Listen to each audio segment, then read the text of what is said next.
What's up, guys? It's been a long time. This is Shadows of Vanguard here, coming at you with the Luard deck profile. One of my favorites during the G series. That's what I used to win the regionals. It's I don't know. As soon as I saw this, I picked up it all like super quick. Got it same day. It's a little bit late because I had a guy get a new camcorder because mine broke. But yeah, so here we go. All right, first on with the grade zeros. We got the starter, Drag Prince Root. Now, you can be however you want. I'm running 2 of the draws, 2 of the crits. I have 4 of these draws, 4 of these crits, but I run 2-2 because this deck just draws too much, in all honesty. Like, it's this crazy amount of draw, and the power it forces you to like put on your opponent. I want to run as much crits as possible to just beat them down to like a pulp. It's super crazy. Now, I got 4 more crits. The Trumpeter. Like I said, it doesn't matter what crits you run. You can run any crits, but I'm going to run 10 crits. So, got the Eagle. Then we got 4 of the Abyss Grail. Any heals will work, in all honesty. But, yeah. Those are my grade zeros. Now, this one is a little controversial because people are telling me to run more, but for now, I've been trying it against different decks. I played 8 other clans against this, and for me, this build has been working for me ever since. But, you know, I've run 15 grade 1s, 4 of Drag Wizard Knees, I forgot how to say it. But you run 4 because you want to ride her in the first, and if you do call her out, I barely Soul Blast in this deck, but, you know, she's there. It's a good grade 1. If you want to retire an extra one, you know, if this guy's putting out too many rear guards, it's good to get its Excel, you know? But overall, I've never really had anything, like any problems with this deck. I'll say the only challenge I had so far was Dark Irregulars. I'm running 3 Abyssal Owls. Some people run 4, some people run 2. I'm running 3. You know, it's pretty good. And then I'm running 4 of the Cherishing Knight Brandwin, I think that's how you say it. And you know, she's a good grade 1 to put out if you're trying to rush your opponent, put some power out there, because your grade 3 will give this an extra crit, and I'll show you guys later. But yeah, it's a pretty good grade 1 for that push on your opponent. Then 4 Black Sage Charon, because with the grade 3 you get to call out 2 Luards, and then if you have another Luard in your soul, so you can call out 3, and then basically just counter blast 1, soul blast 3, you counter charge 3. That's, you know, get all your counter blast back with this. This is a really good, you know, just really good counter charger, and just you have infinite counter blast. It's really bad, like stupid bad, good. Now, on to the grade 2s. 2 of this guy. So when he attacks a Vanguard, if I have 3 more grade 1s, which almost always I will, because Morfessa counts as a grade 1 in your rear guard. This unit gets 10,000 to the end of battle and you draw a card. Basically just pure draw power, and I don't care. By Counter Blast, like I showed you, the grade 1 just counter charge, so you don't really care about Counter Blast. Free 10,000 power and a free draw. Alright, on to the next card. Drag Wizard Lefal. Let's put this down right here. His ability, it's okay. When play, search your deck for 1 grade 1, call it an open rear guard circle. Yeah, it gets a grade 1 out. It's okay. Now, the big bad girl, Morfessa. So, with her, when you attack at the end of the turn, just at the end of the battle, just call another grade 1 out. So, like, I usually use this one right here. Her, call her out, get the extra attack. I usually have like 3 on force on that circle automatically. Just boom, boom, pressure. And then with the Luard, it gets an extra crit. So if your opponent's at 4, they would obviously take this, and then they would guard, you know, the extra critical. But if they don't, and they, you know, misplay, they guard this, then you got a big grade 1 swinging at you with an extra crit. So I like her utility. You basically can trick your opponent if he doesn't really know too much about this clan. But you need to set up plays for her. If you can set up a good play for her, most likely you're going to win that round.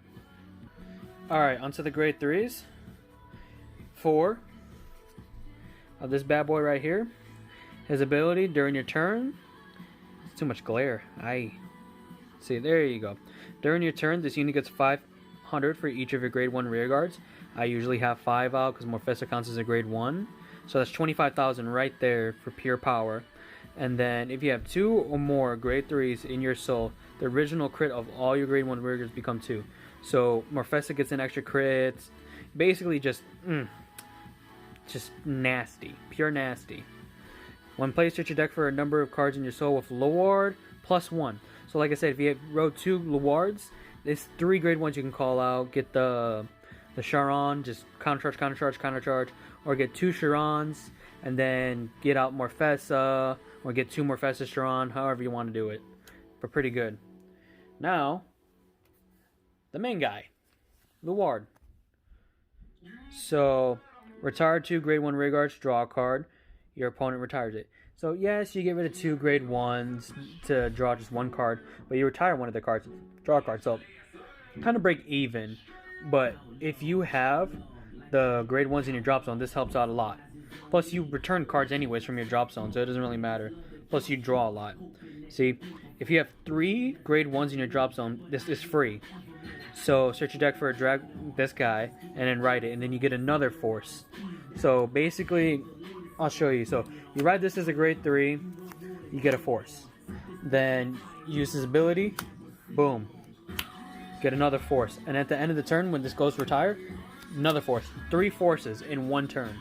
It's just crazy. Just really crazy.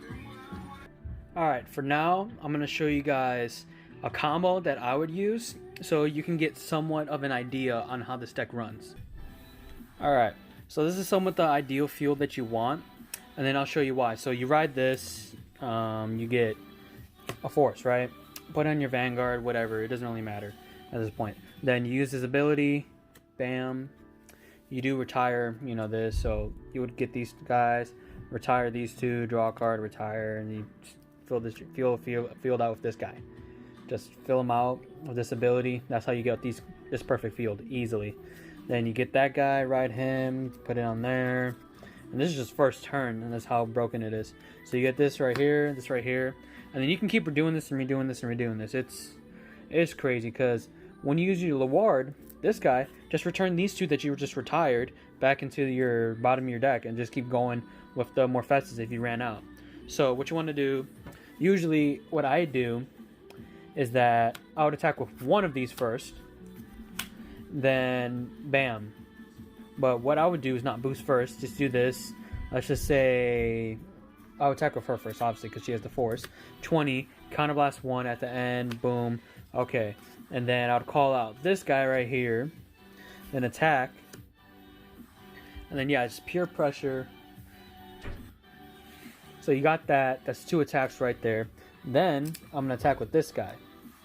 Then if you get a trigger or not, blah blah blah, it doesn't really matter.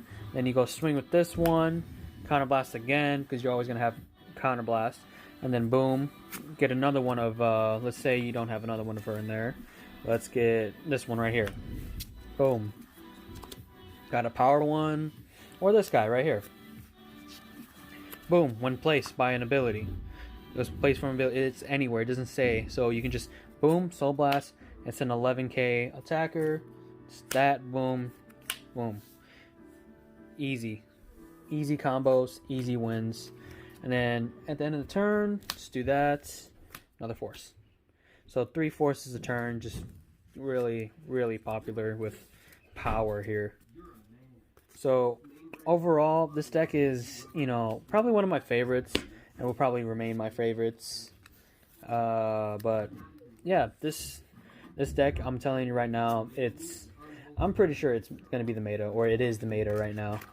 So if you guys are just watching this wondering if you should get the deck, I would highly recommend it, because especially for new players too, if you don't really know how to play this, no matter your skill set, this just is a broken deck. And then for a second one, I would say Darky Regulars, because Darky Regulars is pretty good. But yeah, in total, I would say for its price, I know it's kind of pricey, but if you think about it, it is worth the price if you want to get wins constantly. So that's my deck profile. I'm gonna get a Mega Colony in the mail on Monday, so I will try to post it on that day, maybe Tuesday, seeing how it's gonna be. Like a birthday, I have to show up, so I'm not sure, but I'll try to post my Mega Colony deck as soon as possible. I looked at the Mega Colony, skill mechanics. It's actually pretty scary if it works how I think it is. But yeah, so I hope you guys have a great rest of your day or night, depending on what time it is, and see you later.